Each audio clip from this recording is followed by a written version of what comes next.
nongeye kubasuhuza mu izina ry'umwami wacu Yesu Kristo. Ubuntu n'amahoro biva ku mwami wacu Yesu Kristo bibane namwe. Uyu munsi tugiye kuganira ku biranga umuntu watoranijwe n'Imana. Iyo Imana igutoranije nuko ibizagukoresha ibintu byinshi kandi bitandukanye n'ibyo yakoresha undi muntu wari we wese. Ikizakubwira ko Imana yagutoranije nuko izatangira kukubuza ibintu byinshi ukunda cyase ibindi bintu wakishingikirizaho mu buzima. Hari inshuti zawe Imana izakubuza kugumana nazo kuko ibona neza ko ugumanye n'izo nshuti hari inama zakugira kandi ukaba wakurikiza izo nama, bityo umugambi w'Imana yagambiriye ukaburizwamo. Cyane cyane ibyo bitangira iyo Imana imaze kukubwira ngo nzagukoresha, cyangwa se ikakubwira ngo ndashaka kugukoresha, binyuze mu nzozi, binyuze mu kanwa k'abahanuzi, cyangwa se nawe ukiyumvira iryo jwi ku giti cyawe, nibwo uzatangira kunyura mu bihe bikomeye mu buzima bwawe. Ibyo ugerageje bikanga, kenshi na kenshi ugatekereza ko ahari utari umuntu wuzuye, ariko uruzuye kuko aho ngaho uri gutungana, kuko Imana ibiri kugutegura ngo ukomere, ikunyuza mu bikomeye kugira ngo mu gihe uzahagarara mu gihe cy'ibihe bikomeye uzahagarare hari ibyo wanyuzemo bimeze nk'ibyo. Kandi rimwe na rimwe tujya twibeshya iyo Imana itubwiye ngo igiye kudukoresha. Kenshi na kenshi tugira ngo ni twebwe bizagirira inyungu ku giti cyacu. Iyo Imana ikubwiye ngo ngiye kugukoresha cyangwa ndashaka kugukoresha, ubu ugiye gutangira gutekereza birenze kwitekereza wowe ubwawe, kuko Imana ibigiye gutuma uba umuntu w'umumaro birenze wowe, bikagera no ku bandi, ndetse hari igihe abandi banezererwa umugisha w'ibikuvamo mbere y'uko wowe unezererwa uwo mugisha. Bisaba kwihangana no guca bugufi no gukomera, ugahanga amaso ku musaraba ugategereza Imana. Wowe ugahora usenga usaba Imana uti, Mana niki wampamagariye gukora, niki ushaka kunkoresha ngo ugikore. Muri icyo gihe nibwo uziga kubaho wenyine, kuko abo wari ufite nk'inshuti bazagusiga, kuko hari ibyo bajyamo wowe ureba ukabona ntubikeneye, ukabona ntacyo byagufasha. Aho ngaho uziga kwegerana n'Imana, wige kubana nayo, umenye ko mbere na mbere icyo ukeneye mu buzima bwawe ari ukubana n'Imana. Kuko iyo Imana ishaka kugukoresha, iriya manzi ikagukuramo ibyo wibwiraga ko uzaba byo, ikabanza ikagukuraho bya bindi utekereza ko bizakugirira umumaro, bya bindi wakishingikirizaho ubuzima bwawe, kugeza hahandi uzajya usubiza amaso inyuma ukareba ukabona uwo ukwiye kwishingikirizaho ari Imana yonyine. Uko niko Imana igenda itoza umuntu yahamagaye gukoresha. Rimwe na rimwe uzatekereza ko ahari Imana itagukunda, itakwitayeho, ariko aho ngaho niho ikwigishiriza guca bugufi, ikakwigisha kubaho mu buzima bwose, ikakwigisha kubana n'abantu bose. Kuko Imana ntabwo ishobora kuzagushyira ahantu uzagira uwuhutaza, ahubwo ugomba kuba wa muntu uzahagarara akagirira abandi umumaro. Kandi kizakumenyesha neza ko Imana igiye kuguha ibintu byiza mu buzima, nuko izanyeganyeza bya bindi byose bimeze nk'imfatiro, bya bindi byose ubona nk'umugisha wawe, ubona ari nkaho bigufitiwe umumaro ukomeye mu buzima. Ibyo ngibyo byose Imana irabanza ikabinyeganyeza ikabikuraho, noneho ikakugeza kuri cya kigero uzabona ko nta kindi kintu ukeneye uretse Imana yonyine. Imana iragutunganya ku buryo aho izagushyira ntawe uzagushukisha ikintu runaka. hari aho ugera noneho bikakurenga ugatangira kumva ko ntacyo umaze, kumva wowe ubwawe ntacyo umaze. Ariko iyo wamaze kwemerera Imana uravuga ati Imana ninjye nawe byararangiye, niwe nakurikiye, ndakwizeye gusa. Erega ijambo ry'Imana riravuga ngo kubaha Uwiteka nibwo bwenge, kandi kuva mu byaha niko kujijuka. Ntabwo Imana yakora ikosa ryo kuguha ibyiza mu buzima ngo ikwime ubwenge. Iramanza ikaguha ubwenge, ikakunyuza muri izo nzira zigoranye zibabaje, ukamanza ukamenya ubwenge, ukamenya kwihangana, ukamenya guca bugufi, ukamenya gutegereza, ukamenya kwihanganira ibihombo. Ibyo byose Imana ibiri kukwigisha kugira ngo niguha ibyiza byinshi uzamenye kubikontorora, kandi ubikontororana ubugwaneza utagize ubangamira. Aho ngaho rero Imana ibiri kugutegura, ibiri kugushungura ngo ubanze ube umuntu ukomeye ugeze ku kigero gishitse, kugira ngo Imana nigushyira kuri urwo rwego runaka uzaba uri umuntu ufitanye amateka n'Imana, ufitanye ibihamya bimuhamya neza, biguhamiriza neza ko ibyo ugezeho ari Imana ibigushyize mu biganza. Aho ni hahandi ugera mu buzima ukareba amafaranga ufite mu biganza byawe, ukavuga uti amafaranga mfite ahangaha ntiyakora ibi, ntiyakora biriya, kuko biriya ni ibizira. Ukavuga ati n'amafaranga yanjye azaba akora iby'umumaro, ntabwo azakora ibitagira umumaro, bitewe n'uburyo Imana yakunyujije mu nzira zikomeye kugira ngo igushyire kuri iyo ntera. Kandi iyo utinze muri icyo gipimo ugatinda mu bihe bikomeye, ntabwo biba bivuze ko Imana yahinduye umugambi wo kugukoresha. Reka da, ahubwo Imana ibikureba ikabona igihe ntikiragera, ikabona ubumenyi ufite ntabwo bwabasha kumanajininga ubwo butunzi Imana izagushyira mu biganza ngo itangire igukoreshe bigirire n'umumaro abandi. Yego birababaza kuko twebwe abana b'abantu ntabwo tuba dushaka gutegereza ntabwo tubikunda. Tuba dushaka ngo niba Imana itubwengera korana natwe, tuba twifuza ngo biba ku kanya.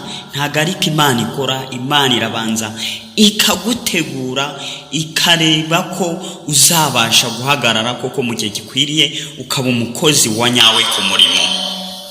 Nubwo bijya bitugora tukananirwa kwihangana, tukumva ducitse intege, tukagira ngo Imana yaradutaye, ariko nibyo bidukwiriye, kuko Imana ibigira ngo ibanze imenye ngo tuyizera ku kigero kingana iki. Ese ntitwikundishwa n'ibyo dukeneye turarikira? Ibyo nabyo Imana ibigomba kubimenya, ikamenya ngo tuyizera bingana iki, tuyishingikirizaho bingana bite. Niyo mpamvu tuba dukwiriye gukomera, tukihanganira amakuba, ibyo tunyuramo tukabyihanganira, kugira ngo mu gihe gikwiriye Imana izuzuze isezerano ryayo kuri twe. Nubona rero ibyago n'amakuba byisukiranya, kandi Imana yaravuze ngo mwana wanjye ndi kumwe nawe, nzagukoresha, nzagukorera ibikomeye, uzamenye neza ko uri mu mugambi w'Imana, kuko Imana ibigomba kunyeganyeza bya bindi wishingikirizaho. Niba ari amashuri, niba ari akazi keza, ibyo byose, izo mfatiro zose Imana irabanza ikazinyeganyeza, kugira ngo ubanze umenye neza ko ibyo byose ntacyo bikumariye, nta n'icyo byasobanura ku buzima bwawe. Aho ni ngaho iyo umaze kubisobanukirwa neza, niho Imana ireba ikavuga ati nguyu umwana wanjye nyakuri, reka noneho nkuzurize icyo namusezeranije. Ibi ndabikubwira mushiki wanjye mwene data, kugira ngo bigukomeze, bikureme umutima. Njya nkunda kubwira abantu havuga ngo Imana ntago igirera abajeyi, ntago Imana izakurera ku buryo uzaba wa muntu w'umutezi uri aho ngaho, utazi ubwenge, utazi kwihanganira amakuba, utazi gutegereza, utazi guhatana ngarwana intambara nziza. Oya, Imana ikunyuza mu bikomeye kugira ngo nawe izaguhindura ukomeye kandi uzabasha no gukomeza abandi. Wakihanganisha abandi ute utarababaye? Wagira abandi inama ute utaragiriwe inama? Aho ngaho niho umuntu w'Imana akura ubwenge, mwanaganira ukumva afite ubwenge. Erega buriya uwashonje ni uzi igisobanuro cy'inzara, uwababaye niwe uzi igisobanuro cy'umunezero. Umutima wuzuye intimba niwe uzi igisobanuro cy'ibitwenge. Niyo mpamvu utahozwa amarira utarize. Imana yacu iragutoza kugira ngo ube umuntu wa nyawe ushitse, nuko ubonye abone ko ushitse mu bitekerezo. Ibi ngibi mbigutangarije kugira ngo ejo n'Imana nivugana nawe ibintu bikomeye, ejo utazabona amakuba n'ibigeragezo bikugezeho ukavuga uti hari ntago ari Imana yavuze, ahari Imana yarantaye.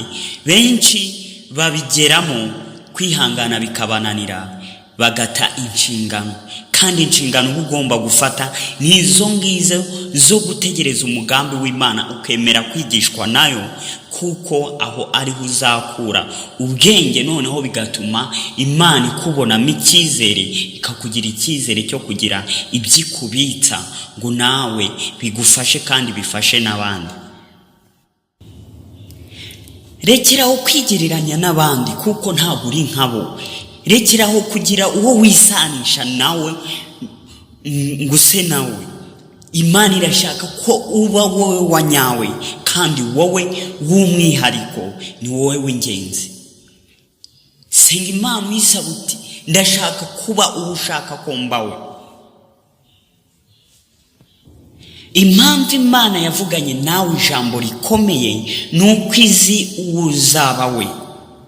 Wikisanisha n'abandi, wikigereranya n'abandi kuko ntago ari wowe. Imana irashaka kukugira uwo uzaba we.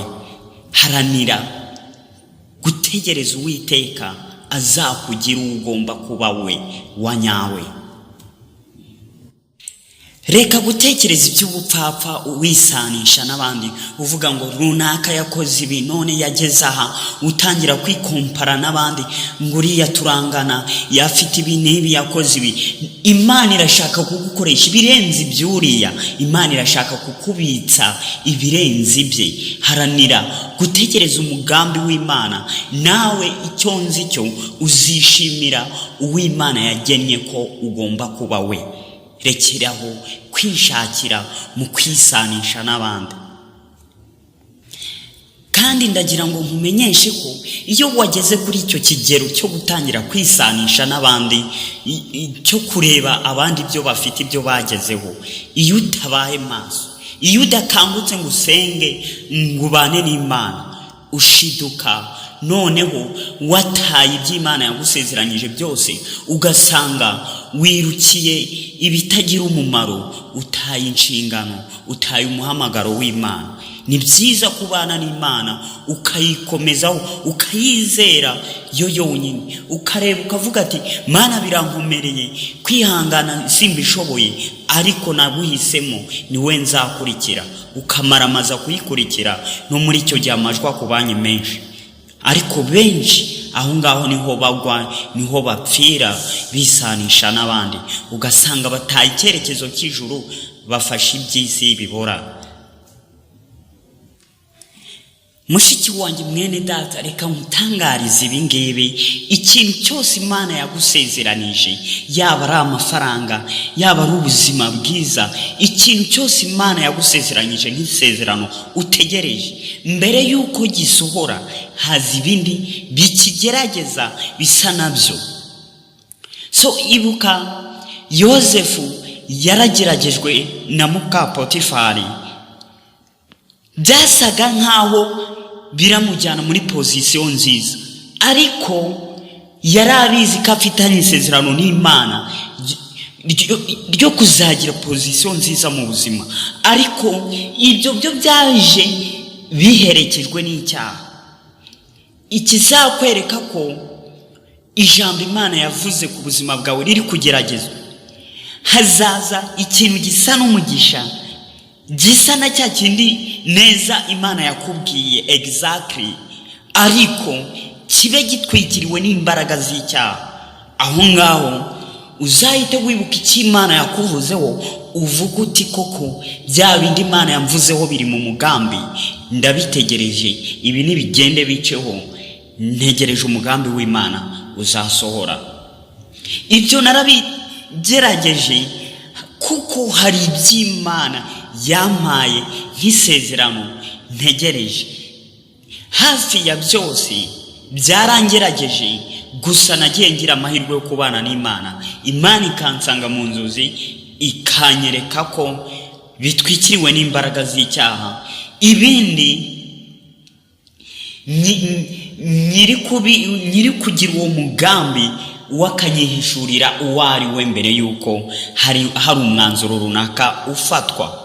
Ni byiza ko dukanguka tukamenya inzira turi kugendamo iyo ari, tukamenya ubwami dukorera ubwo aribwo, tukamenya ko tutari abana b'iyi si, turi abana b'ijuru, tukamenya ko twahamagariwe gukora imirimo myiza yo gukiranuka, tukamenya ko icyo dukeneye ari ukubaha Imana, ikidukwiriye ari ugushyira hejuru izina ry'Imana, ikidukomeza ari ugufata Kristo tukamukomeza, tukamuhanga amaso. Icyo nkwingingira mwene data mushiki wanjye, hanga amaso ku musaraba, uhanga amaso ku Uwiteka, ukanguke ube mu mwanya mwiza wo kubana n'Imana. Ibyo bizakurinda. Nugira umubano mwiza n'Imana, Imana izagusobanurira ibigiye kuba na mbere yuko biba.